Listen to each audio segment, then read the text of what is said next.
84번 기초자산 가격이 100원, 행사 가격이 90원, 유럽식 풋 옵션이 잔존 만기가 2개월, 프리미엄이 2라고 할 때 다음 중 올바르지 못한 것은 무엇인가?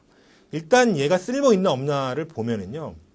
풋 옵션은 정해진 행사 가격으로 무조건 파는 거잖아요. 그렇죠? 기초자산이 100원인데 행사 가격 90원에 판대요. 의미가 없죠. 그냥 팔면 100원인데. 그렇죠? 90원에 굳이 팔 이유가 없지. 따라서 얘는 1번의 외 가격 상태이다. 아웃 오브 더 머니 상태이다. 잔존 만기가 길어지면 옵션 가격은 상승할 것이다. 왜냐하면 시간 가치가 증가하기 때문에. 미래에는 가격이 더 떨어질 거라고 예상할 수 있는 시간 가치가 더 증가하기 때문에. 옵션 프리미엄 2, 현재 2에 팔리고 있는 것은 본질 가치와 시간 가치. 본질 가치는 빵이에요. 지금 행사할 수가 없어. 전부 다 시간 가치로 구성되어 있죠. 3번은 틀린 질문. 만약 만기 시점이라면 이 옵션은 가치를 가지지 못하죠. 시간 가치도 0, 본질 가치는 원래 제로. 이렇게 됩니다. 85번. 다음 중 향후 시장의 변동성이 축소될 것이라고 예상할 때 그런 상황에서 유효한 합성 포지션, 옵션의 합성 포지션은 무엇인가? 이 옵션 합성 포지션 분석을 하실 때 얘를 어떻게 구축하느냐, 콜을 팔고 풋을 팔고 행사 가격이 어떻고 중요하지만 일단은 전체적으로 얘 형태를 보셔야 돼요. 형태를 본다는 얘기는 어느 경우에 투자를 할지가 나오니까. 한번 가운데 선을 쭉 그려봐가지고 의미 없는 선. 1번부터 한번 그려볼게요. 스트레들 매수는 노란색으로 이렇게 돼 있어요. 이렇게. 스트레들 매수. 2번은 스트레 앵글 매수. 요거 좀 아끼는 거. 아이고, 잘 그려야 되는데. 3번은 콘도르. 이게 센가 봐요. 매수. 4번은 콘도르 매도. 4번은 버터플라이 매수. 이렇게 돼 있죠. 나비처럼 이렇게. 자, 본다면 현재 이 스트레들 매수 포지션 같은 경우는 현재 기준에서 많이 떨어지거나 많이 올라가야 먹을 수 있는 구조잖아요. 그렇죠? 얘도 마찬가지. 많이 떨어지거나 많이 올라가야 먹을 수 있는 구조. 얘도 마찬가지. 그런데 얘는 이 주변에 있어야 먹을 수 있잖아요. 그렇죠? 얘가 변동성이 적은 것에 투자하는 포지션이라고 볼 수 있어요. 그렇죠? 이런 것 때문에 일단 형태를 아셔야 돼요. 옵션 합성의 형태. 86번. 다음 중 방어적 풋 전략에 대한 설명으로 올바르지 못한 것은 무엇인가? 방어적 풋은 현물을 갖고 있는 상태에서 풋을 매수해가지고 가격이 상승할 때는 현물, 주식 상승으로 인해서 이익을 보고 가격이 하락할 때는 주식에서는 하락하지만 풋 옵션에서 이익을 보기 때문에 마치 콜 옵션을 매수한 것처럼 상승할 때는 이익을 보지만 하락할 때는 풋으로 방어해 주니까 이런 식으로 풋을 매수한 것처럼 손익을 만들어내는 구조, 프로텍티브 풋이라고 얘기를 하죠. 첫 번째, 콜 옵션을 첫 번째부터 좀 틀렸네. 매수한 것 같은 성과를 가진다. 그렇죠? 올라갈 때 먹지만 일정 이하로 떨어지지 않는 구조를 가지는 것, 콜 옵션은 매수 포지션과 같은 상태죠. 두 번째, 주식을 보유한 상태에서 풋 옵션을 매수하여 구축할 수 있다. 예, 정의가 되겠고요. 주가가 상승한다면 이익 상승 효과를 볼 수 있다. 왜냐하면 주식 매수 포지션에서 이익이 나기 때문에 풋 옵션 거래에 따른 비용, 풋 옵션 공짜 아니에요. 매수하려면 프리미엄이 들죠. 비용이 발생을 한다.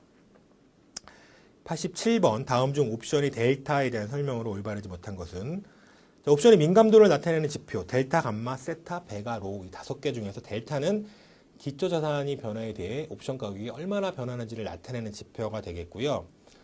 1번에 나와 있네. 기초자산이 변동에 대한 옵션 가격의 변동을 나타내는 옵션 민감도의 지표를 우리는 델타라고 한다. 델타가 가장 기본이 되겠고요. 풋옵션 델타의 절대값은 주가지수가 상승할수록 커진다.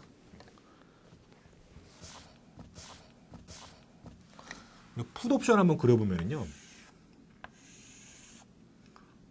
이렇게 생겼고 손익 구조는 실제 풋옵션의 가치는 이런 파란 선을 그림 잘못 그렸다. 따라서 움직이잖아요. 그렇죠? 이 델타라는 얘기는 이 옵션 가격을 미분했다는 얘기예요. 그렇죠? 그 얘의 접선이야 계속. 이런 접선을 그림 확실하게 그려야 되는데.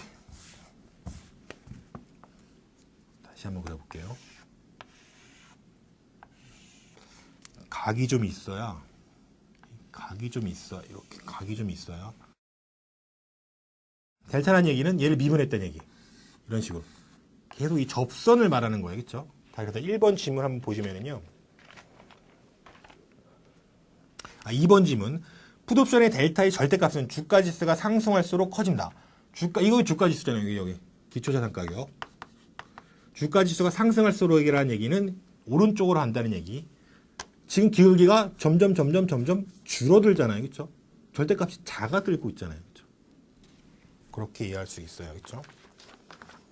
자, 풋옵션 델타라는 얘기는 풋옵션의 그래프의 미분 접선의 기울기란 얘기. 우리가 가격을 상승시켜 봤더니 접선의 기울기가 점점 낮아지잖아요. 그렇죠? 절대값은 줄어든다는 얘기예요. 그렇죠? 2번은 틀렸고, 세 번째, 콜옵션의 델타는 0에서 1 사이 값을 가진다. 일단 먼저 풋옵션은 끝으로 가면 마이너스 1, 0 이렇게 나오겠죠. 콜옵션은 반대로 그려버리면 이렇게 되니까 이런 노란 선에 대한 접선은 서서히 상승해서 결국 1에 가까운 값으로 가겠죠. 여기는 0 이런 식으로, 여기는 0 이런 식으로. 3번에 콜옵션의 델타는 그래서 0에서 1의 사이 값을 가지고 풋옵션의 델타는 마이너스 1에서 0 사이 값을 가진다. 점점점 상승하는 게 콜옵션이고 점점점 하락하는 게 풋옵션이기 때문에. 88번 펀드 성과 측정을 위한 수익률 계산 시 금액 가중 수익률과 거리가 먼 것은.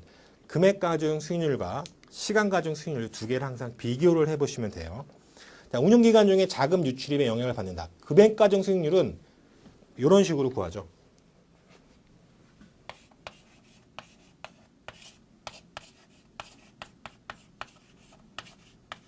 기초에 갖고 있던 금액분의 기말금액 마이너스 기초금액. 따라서 중간에 자금 유출입 내가 돈이 필요해서 중간에 유출한 거, 돈이 남아서 돈을 넣은 거, 얘와 수익 구분을 못합니다. 의미가 없어져는 수익률이에요. 다시 한번 읽어볼게요. 첫 번째, 운용기간에 자금 유출입에 영향을 받는다. 그렇죠? 이거를 구분할 데가 없잖아. 내가 자금을 넣으면은 그냥 이게 커질 거고, 자금을 빼면 이게 줄어들 거고, 구분을 못해요. 두 번째, 운용기간 중 각 시점별로 펀드 성과와 시장 수익률을 비교하고 싶다. 비교하기가 쉽다. 내 맘대로 넣고 빼는데 다른 사람들은 그 사람 맘대로 넣고 뺄 거 아니에요. 그렇죠? 두 가지를 비교하는 게 의미가 별로 없어져요. 2번은 틀린 표현이죠. 세 번째, 유입된 현금 흐름의 현재 가치와 유출된 현금 흐름의 현재 가치를 일치시키는 할인율을 의미한다. 즉, 이 금액 가중 수익률이 IRR하고 똑같습니다. 캐시플로우만 보기 때문에. 네 번째, 펀드 매니저의 능력을 평가하는 방법으로는 적합하지 못하다. 이런 중간에 자금을 넣고 빼고 하는 것은 투자자의 마음인데 이 결과치로 펀드 매니저를 평가한다면 억울하잖아요. 그렇죠? 어떤 놈은 중간에 돈을 많이 넣었더니 이 수익률이 올라가고 이 펀드 매니저는 투자 잘못했는데도 어떤 놈은 중간에 돈을 확 뺐어. 수익률이 뚝 떨어졌어. 투자는 굉장히 잘했는데도 펀드 매니저를 평가하면 안 좋게 되고 이러면 안 되잖아요. 그렇죠? 따라서 금액 가중 수익률은 투자자 입장에서의 수익률이에요. 나 지금 얼마 있는데 1년 뒤에 얼마 됐다라는 것을 보여주는 수익률이고 시간 가중 수익률이 펀드 매니저의 능력을 나타내는 수익률이라고 보시면 될 것 같아요. 그렇게 해서요. 89번 문제. 다음 중 성과평가를 위한 회계 처리에 대한 설명으로 올바르지 못한 것은 무엇인가? 시장 가격으로 평가하는 것이 원칙이고요. 만약에 시장 가격을 우리가 알 수 없다고 한다면 공정 가격으로 평가를 해야 된다. 장부 가격 이런 얘기 나오면 틀리죠. 두 번째, 현금의 수입 및 지출과 무관하게 거래 발생 시점에 회계 처리를 해야 된다. 우리 발생주의라고 이야기를 합니다. 자, 발생주의가 이론적으로 맞는데 실제적으로 적용하기가 어렵기 때문에 동그라미 3번 보시면 수익의 인식에 있어서는 실현주의라는 놈, 이론적으로는 발생주의가 맞으나 한 발 조금 후퇴한 거 적용하기 위해서, 그리고 비용의 적용에 있어서는 수익비용 대응의 원칙을 적용한다. 3번 다시 읽어볼게요. 발생주의 맞는데 실무적으로, 현실적으로 실현주의와 수익비용 대응의 원칙은 발생주의를 실무적으로, 현실적으로 표현하는 방식 중에 하나다. 2번과 3번은 같은 얘기네. 그렇죠? 네 번째, 거래가 있으면 결제 시점에 회계 처리를 한다. 우리 체결일 기준 회계 처리의 원칙이라고 합니다. 거래가 이행될 것이 확실시 된다고 한다면 거래일에 회계 처리를 하고 거래일과 체결일 사이의 시장 변동을 다 반영해서 회계 처리를 하는 거 체결일 기준 회계 처리의 원칙이라고 합니다. 왜냐하면 주식과 채권은 오늘 거래하면 오늘 결제하는 게 아니기 때문에 거래 시점에 회계 처리하고 결제 시점과 거래 시점과의 관계를 또 반영해서 회계 처리를 해야 된다라고 이야기하고 있습니다. 90번 문제. 증권 A증권이 평균 수익률이 12%, 베타가 0.8, 시장 수익률 8%, 무위험이자율이 4%일 때 젠센의 알파를 산정하면 얼마인가? 젠센의 알파를 저희가 별도로 학습하려고 하지 마시고요.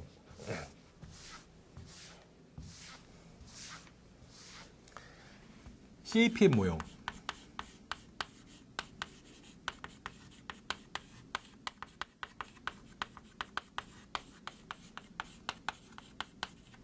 균형이자율 한번 산출해 보면 CAPM 모형에서 포트폴리오 어떤 자산 기대 수익률은 무위험 이자율보다 많아야 될 거 아니에요, 그렇죠? 왜냐하면 위험하기 때문에 위험에 대한 보상으로. 그런데 시장이 마켓이 무위험 이자율보다 많이 받은 부분 시장의 보상이고요. 이 포트폴리오는 이거에 베타배를 보상받은 거잖아요, 그렇죠? 요거를 먼저 한번 구해볼게요. 지금 무위험 이자율이 4%, 시장 이자율이 8%, 여기 4%, 베타가 0.8. 컨닝을 해보면 얘가 7.2%가 나오죠. 그렇죠? 지금 펀드는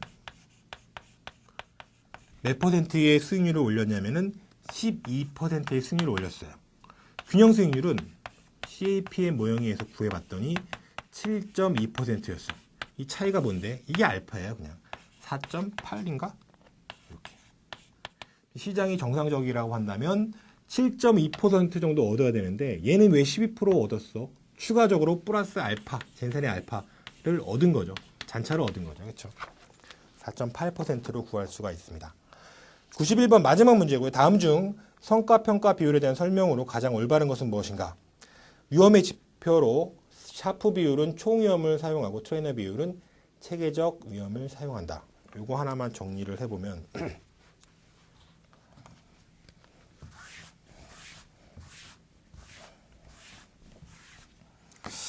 이 샤프 비율과 중요하니까 노란색으로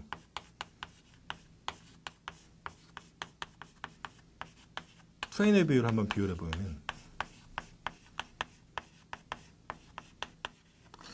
샤프 비율은 위험에 대한 척도로 표준 편차를 사용합니다.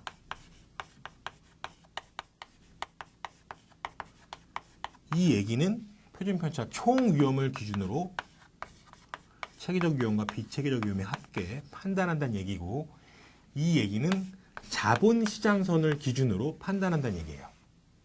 다시 트레이너 비율은 베타 계수를 기준으로 측정을 합니다. 이 얘기는 총 위험이 아닌 체계적 위험을 기준으로 판단한다는 얘기고, 이 얘기는 증권시장선을 기준으로 판단한다는 얘기예요. 이 두 가지를 좀 명확하게 구분해 주시면 굉장히 많은 문제를 쉽게 해결할 수 있는데, 다행스럽게도 이렇게 고맙게도 이렇게 되고 있죠. 그렇죠? 헷갈릴 일은 별로 없을 거예요. 첫 번째, 위험의 지표로 샤프 비율은 표준 편차니까 총 위험을 사용하고 트레이너 비율은 체계적 위험을 사용한다. 맞는 표현이네. 그렇죠? 두 번째, 완전하게 분산 투자되어 있다면, 완전하게 분산 투자되어 있다는 얘기는 체계적 위험이 없기 때문에 이놈이나 이놈이나 같다는 얘기고, 이걸로 하나 이걸로 하나 똑같다는 얘기가 되겠죠. 그렇죠? 완전하게 분산 투자되어 있다면 샤프 비율과 트레이너 비율에 의한 평가는 유사하게 나타나겠죠. 젠센의 알파와 트레이너 비율은 동일하게 자본시장선을 근거로 두고 있다. 젠센의 알파와 트레이너 비율은, 일단 트레이너 비율은 자본시장선이 아니라 증권시장선이잖아요. 그렇죠? 젠센의 알파도 마찬가지로 증권시장선에 기초하고 있습니다. 부담한 체계적 위험의 정도가 다를수록 젠센의 알파와 트레이너 비율에 의한 평가가 유사하게 된다. 젠센의 알파는 이런 절대치를 측정하는 거고, 트레이너 비율은 비율을 측정하는 거기 때문에 부담한 체계적 위험의 정도가 유사할수록 둘 간의 관계가 같아져요. 그런 차이점이 있다는 점을 말씀드리면서 91번까지 문제를 마치도록 하겠습니다. 감사합니다.